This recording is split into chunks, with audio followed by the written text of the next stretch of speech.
약간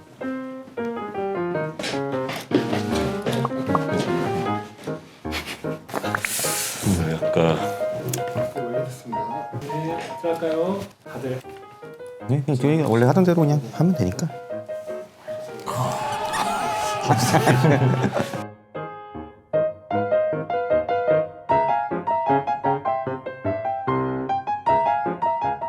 네, 안녕하세요. 유경호입니다. 지금 보시는 거는 사실 저희도 영상이 어떻게 나올지 모르겠는데 그냥 내부적으로는 의미심장하게 비정상 토크를 시즌 1으로 종료를 하고 저희가 2명 또는 3명 또 다른 원장님들 같이 얘기할 수도 있고 새롭게 저희 프로그램 명도 그냥 비뇨의학과 의사들 이렇게 새로 한번 시작을 해보려고 하고요.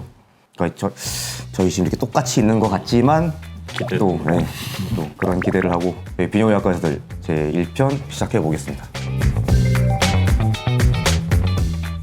저희 이번에 주제는 PD님께서도 한번 제안을 주셨고 저번에 사실 저희가 마지막으로 끝낸 주제가 그렇죠. 가족들과 또 같이 이제 함께 동반해서 비뇨기과의 진료를 보러 오시는 그런 내용을 가지고 있는데 어떻게 보면 비슷할 수도 있지만 이번에 새로 시작한 주제는 연령별로 비뇨의학과에 어떤 분들이 오시는지 한번 편안하게 원장님들 생각나시는 대로 한번 얘기를 한번 해보는 쪽으로 하죠. 저는 개인적으로 대학병원에 있었을 때 이제 응급실에 10대 환자가 비뇨의학과로 접수가 되면은 고환 아파서 오는 친구들이 많은데 그러면은 저 이제 대학병원의 전공의 입장에서는 되게 긴장을 하게 되는 순간이잖아요. 왜냐하면 비뇨의학과가 되게 좋은 점이 응급이 거의 없고 밤에 이제 뭔가 일을 해야 되는 경우가 잘 없는데 근데 이제 고환의 통증이 갑자기 심해서 왔을 때 우리 고환이 염전이라고 해서 고환이 꼬여서 오는 친구들이 있는데 그러면 정말 몇 안 되는 이제 응급 수술의 적응증 중에 하나가 되거든요.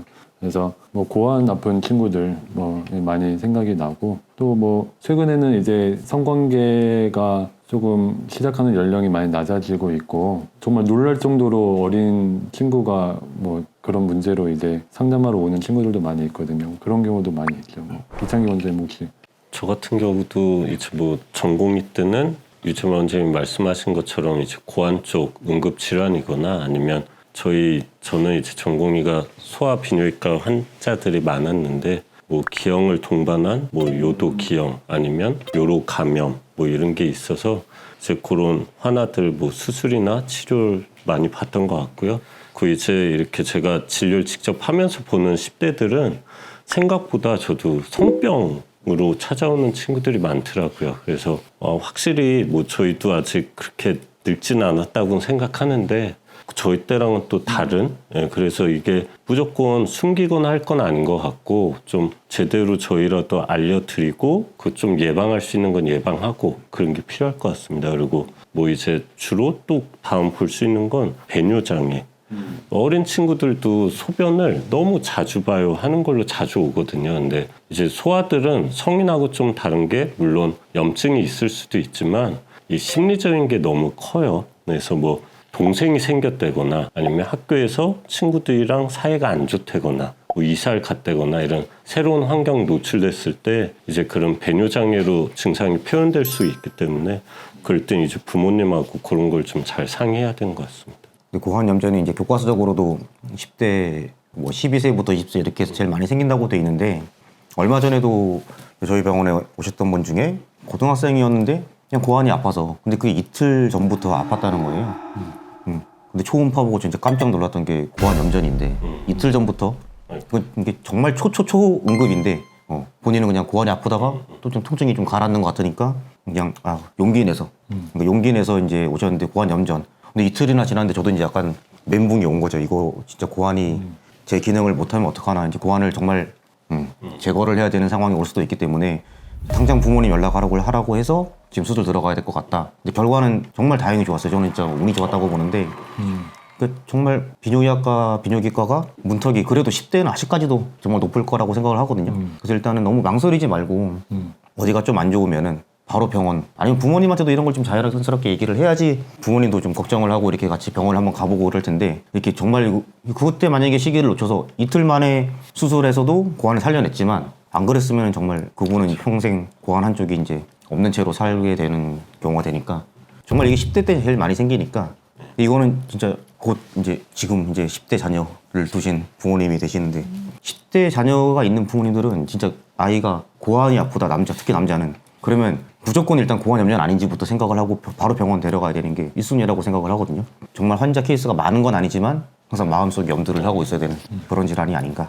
제 생각에 이제 이게 늦춰지는 되게 큰 원인 중에 하나가 아무래도 고환이 아프다 하면은 아프다고 해도 보통 소아과를 가는 경우가 더 많을 수 있어요. 왜냐하면 아직도 임식이 이제 비뇨의학과에 여성이 가는 게 좀 꺼려지는 게 좀 있는 사람들이 많으니까 대부분은 이제 엄마가 애를 데리고 병원을 가는 경우가 많잖아요. 근데 이제 비뇨의학과를 가기가 선뜻 꺼려질 수 있겠죠. 그러면 소아과에 가게 되고 소아과에서 다시 이제 아유 고환 요금 비뇨의학과로 갑니다 해서 오면 그것도 이제 딜레이가 될 수 있고 그래서 고환의 통증의 양상을 가지고 일반인이 구분하기는 사실 좀 되게 어려워요. 그러니까 그거는 이제 결국에는 저희가 봐도 모르는 경우가 많고 결국 뭐 초음파나 이런 걸로 이제 진단을 해야 되는 경우가 많이 있기 때문에 실제로 이제 응급실에 그런 고환 아픈 친구가 오면은 전공 입장에서는 그런 게 되게 뭐랄까 되게 긴장되는 순간이죠. 그러니까 초음파를 봐서 만약에 고환이 꼬여서 정말 피가 안 통하는 상황이면 초음파를 봤을 때 고환에 이제 피가 안 통하는 게 보이거든요. 그러면 이제 막 준비를 해야 돼. 이제 수술을 준비해야 되고 그리고 되게 기분이 안 좋을 만한 얘기를 해야 되는 거죠. 아 고환 수술을 꼭 해야 되고 요건 뭐 경우에 따라서는 고환을 잘라낼 수도 있다. 뭐 이런 이제 환자 입장에서도 안 좋고 저희도 뭐 그런 기분 좋은 수술이 아니기 때문에. 네, 그런 곤란한 경우가 생길 수 있는 반면에 이제 초음파에서 뭐 예를 들어 뭐 고환 염전이 아니다 하면은 뭐 고환 염증, 뭐 부고환 염증 아니면 뭐 음낭 수종 이런 고환이 붓거나 통증을 일으킬 수 있는 다른 원인들을 감별해야 되는데 그런 거는 조금 상대적으로 이렇게 급하지는 않잖아요. 그러면서 그거 두 개를 감별하는 게 굉장히 중요한데 그거는 이제 일반인들이 알기는 어렵기 때문에 그러니까 기억하실 건 제 생각이 그거일 것 같아요. 그냥 갑자기 10대 정도에 되는 남성애가 고환 통증이 갑자기 심하게 온다 하면은 응급수술을 해야 되는 경우가 있을 수 있으니 최대한 빨리 비뇨의학과 진료를 받는 게 좋다. 이거 정도만 알고 계시면 되지. 실제로 보면은 이상하게 비뇨의학과에 오시는 10대 친구들은 아빠랑 같이 오는 경우가 사실 더 많은 경우가 많잖아요. 아직까지도 그러니까 아빠가 퇴근하면 비뇨의학과 가야지 이렇게 생각하는 어머니들도 많고 그러니까 그런 정도의 인식의 변화 정도만 가지고 있으면 되지 않을까 생각이 듭니다. 저희가 한두 달 만에 촬영한데 말이 1.5배속이 됐네. 원래도 말을 잘하는데 엄청 빠른데 연습 많이 하고 왔구만. 딱 듣고 있는데 맞는 내용인데 웃음이 엄청 빨라졌는데. 바로 하나가 아까도 말씀드렸지만 이제 10대들이 생각보다 성병이 많거든요.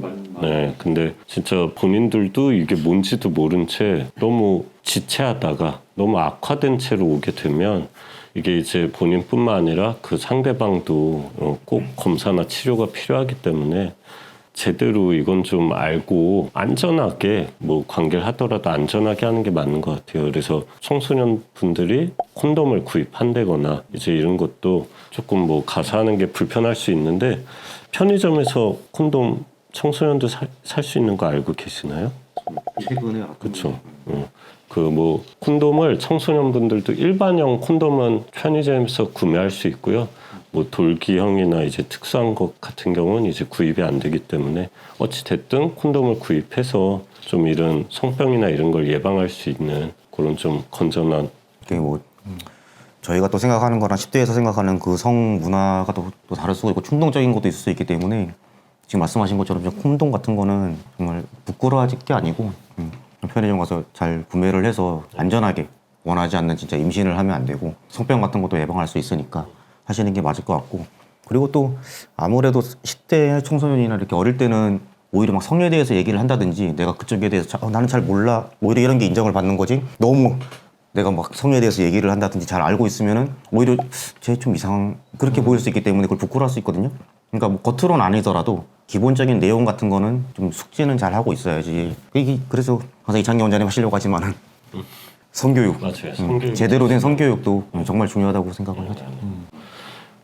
청소년 때 또 예방할 수 있는 뭐 주사나 뭐 예, 우리가 그러니까 지금 성병 얘기가 나왔는데 우리가 성병을 여러 가지 종류들이 있지만 그 중에 우리가 백신이라고 하는 게 나와 있는 게 이제 한 가지가 있죠. 이제 HPV 바이러스라고 인유두종 바이러스라고 얘기를 하는데 그게 이제 남성한테는 곤지름, 보통 사마귀, 성기 주위의 사마귀나 드물지만 뭐 음경암이나 또는 뭐 구강 성교를 통해서 구강 안쪽에 이제 후두암이나 이런 거에 원인이 될 수 있고, 여성한테도 마찬가지로 곤지름, 사마귀나 또는 이제 자궁경부암의 원인이 되는데, 이제 주로 자궁경부암은 꽤 흔한 암이기 때문에 이제 여성분들이 이제 많이 걱정을 하시고 뭐 열심히 검사도 하고 하시는 바이러스인데, 사실 뭐 그게 여성분이 혼자 생긴 게 아니고 결국 전파로 들어와 생긴 거기 때문에 남성이든 여성이든 그 바이러스에 대한 예방이나 치료는 굉장히 중요한데, 그 HPV 바이러스를 예방할 수 있는 백신은 이제 나와 있다는 거죠. 이제 뭐 예를 들어 뭐 메도게이즈나 이런 건 백신이 없지만은 HPV 바이러스는 그 백신이 나와 있고, 이제 가다실이라고 하는 주사인데 현재는 이제 가다실 국가라고 하는 제품을 가장 이제 많이 쓰고 있고요. HPV 바이러스 중에서 가장 좀 위험하거나 또 흔한 9가지 타입을 커버를 하는 타입이고, 보통 소아 때 이제 초등학교 4학년 그때의 여성에게는 이제 국가에서 그 일괄적으로 그 백신을 맞추는 걸로 되어 있는데, 그거에 해당을 안 하거나 아니면 이미 그 나이가 지나간 여성의 경우에는, 또는 이제 남성의 경우에는 이제 따로 비뇨기과에서 이제 가다실 주사를 맞을 수 있죠. 그래서 어쨌든 뭐 정말 좋은 말씀 해주셨는데, 예방을 할 수 있는 거니까. 사실 HPV 백신이 예전에 그냥 자궁경부암 백신이라서 여성분들만 맞는 줄 알았지만은 지금은 이제 남자분들도 많이 맞고 있고. 원장님들도 맞으셨나요? 네. 저희 좀 늦게 맞아가지고 더 빨리 맞았어야 되는데, 10대들도 일찍 맞는 게 정말 중요한 것 같은데. 10대 초반에 꼭 남자나 여자나 다 맞아야 되는 건 맞는 것 같아요. 백신을 빨리 하시는 게 좋을 것 같고. 이게 HPV 백신은 뭐 나중에 이제 나이 들어서 다시 뭐 백신을 놔야 된다 이런 얘기는 아직 없잖아요. 그러니까 최대한 성관계를 시작하기 전에 맞는 게 좋긴 하겠고, 또 HPV 바이러스 아까 뭐 콘돔 얘기하셨지만, 물론 이제 콘돔을 쓰면은 HPV 백신, HPV를 예방하는 데도 도움이 되지만, 그 중에서 하여간 성병들 중에서 제일 예방이 덜 되는 그 성병이 HPV 바이러스거든요. 그래서 더더욱 이제 백신이 중요하다고 할 수 있겠습니다. 아니 진짜 아까 요도현 말씀하셨는데, 저는 실제로 초등학생 환자분이 어떤 것 때문에 왔어요 했는데, 지금은 저희 로비 없는데 그때 이제 막대 사탕을 딱 입에 물고 떠갔는데, 이게 뭐가 나와서 왔어요 했는데, 검사하니까 진짜 성병균이 나오는 일이 있거든요. 많진 않지만, 물론 이제 또 다른 비뇨기학과에도 많이 있을 수 있겠지만, 그래서 저도 찾아보니까 이게 뭐 초등학생까지 포함된 연구인지는 모르겠는데, 청소년에서 성관계가 있는 확률이 한 5% 정도 된다고 하는데, 실제 이게 집계가 5% 나왔으면 저는 훨씬 더 많을 거라고 생각하거든요. 그리고 그 관계가 정말 안전하게 제대로 된 성교육을 받은 상태에서 이루어졌는지는 저희도 알 수 없고, 그래서 지금 말씀하신 것처럼 콘돔 구입할 수 있다는 것도 알아두시면 좋을 것 같고. 다음에 정말 기회 되면 저희가 이제 청소년이나 대상으로 성교육도 한번 하면 좋을 것 같습니다. 그리고 뭐 다른 질환을 더 질환이라고 하긴 좀 그렇지만은 뭐 기도나 그 기도 포피엄이라 그래서 흔히들 아기 때 많이 생기고, 물론 이 질환도 제가 볼 때 소아과 이런 데로 많이 가지 않을까 싶기도 하거든요. 그렇죠. 단순히 뭐 연고나 약 처방으로도 치료 잘 되고, 진짜 아이가 소변 볼 때 막 찡그린다든지 손이 자꾸 밑으로 내려가서 자꾸 만지작거릴 때 혹시나 염증은 없는지 부모님이 봐주시는 것도 좋을 것 같고요. 그리고 이제 뭐 포경수술 때문에도 많이 오시죠. 저희가 뭐 포경수술이 무조건 좋다, 나쁘다 그런 말씀을 드리려는 건 아니고, 그냥 오늘은 10대에서 오시는 경우를 말씀드리는 거니까. 10대 환자분들이 사실 부모님하고 오시는 경우도 저는 종종 있거든요. 그렇죠. 근데 부모님하고 아무래도 오면 제가 진료를 볼 때도 예를 들어서 이제 뭐 성관계라든지 이런 문제도 이제 중학생, 고등학생인데 말을 부모님 앞에서 꺼내기 좀 조심스러운 것도 있고, 어디가 아프다는 것도 저희가 또 비뇨기계가 또 그러다 보니까 그러니까 청소년 환자분들도 약간 쭈삣쭈삣하면서 말씀을 잘 못하시는 경우도 있는데, 진료 볼 때 좀 혹시나 그런 경우가 있으면 어떻게 좀 자연스럽게 좀 풀어나가시는 경우가 있나요? 저는 솔직히 한 10대 중고등학생이 왔는데 뭐 아버지든 어머니든 보호자랑 와서 뭔가 이야기를 하는데 약간 그 느낌이 좀 숨기는 것 같은 느낌이 있을 때 있어요, 환자들이. 예. 그러면 저는 그냥 보호자분께 제가 환자분 뭐 신체 검진을 좀 해야 되니 자리를 좀 잠깐 비켜주세요 하고, 이제 단둘이 있죠. 단둘이 있으면 이제 그때 솔직히 이야기를 하더라고요. 뭐 자기가 뭐가 있었는데 이제 좀 많이 불편하다 그러면 그럼 이제 검사해주고 하는 거죠. 예. 저도 비슷한 것 같아요. 아버지나 어머니나 아니면 두 분이 이제 부모님 두 분이 같이 데리고 오는 경우도 있는데, 일단은 표정 보고 좀 안 좋거나 하면은 이제 어떤 애는 10대 분들은 좀 가만히 있어 보라고 내가 얘기할 테니까 이렇게 자르는 사람도 있는데 오히려 부모님이 딱 대부분 부모님들이 아휴 우리 애가 지금 뭐가 안 좋고 다 알아. 어디가 안 좋은지 그렇게 얘기를 하시는 분들이 있거든요. 그러니까 그렇게 부모님이 먼저 환자의 대변인이 되는 분들은 일단 잠깐만 좀 자리 비켜주시고 1대1로 좀 만나보고 그게 똑같이 저도 그렇게 하고 있습니다. 그렇게 해야지 좀 편하게 얘기하시는 것 같아요. 그것도 저는 아버지랑 아들이 오게 되면 뭐 아들이 이제 쑥스러워서 이야기 못하면 그냥 아버지도 예전에 뭐 이런 거 있지 않으셨어요? 오히려 제가 아버지한테 여쭤보죠. 그러면 아버지가 나도 그랬죠 뭐 이러면 그때 이제 뭐 조금 부드러워지면서 그 환자분도 이야기하고. 네. 근데 사실 10대 자녀를 둔 부모님이 10대에 있었던 비뇨 질환을 공유하기가 쉽진 않거든요. 정말 성병이었다든지 그런 게 아니면은 뭐 비뇨기계 쪽이 어디가 안 좋다고 말씀을 조금이라도 아니면 뉘앙스라도 그렇게 보이는 것 같으면 그렇게 자연스럽게 좀 잘 받아주시고 또 그거를 막 찾아보거나 하실 건 아닌 것 같고 그냥 비뇨기과 진료를 먼저 보시면 자연스럽게 해결될 문제가 아닌가 그렇게 생각을 하고요. 10대부터 저도 한 90 몇 세까지도 환자분이 계시긴 계시는데 10대 비율이 사실 이렇게 많이 보는 연령대는 아니어서 지금 저희가 말씀드린 이 정도 질환이 좀 있는 것 같고요. 이제 저희 또 우리 PD님이 짜주신 20대, 30대도 해보고 얘기 좀 해보고 40대 이상도 또 얘기를 한번 해보면서 약간 뭐 겹치는 곳 있지만 좀 다른 게 있을 수도 있어서 10대는 여기까지 일단 정리를 한번 해보겠습니다. 다음에 20대, 30대 편으로 거기서 다시 한번 인사드리겠습니다.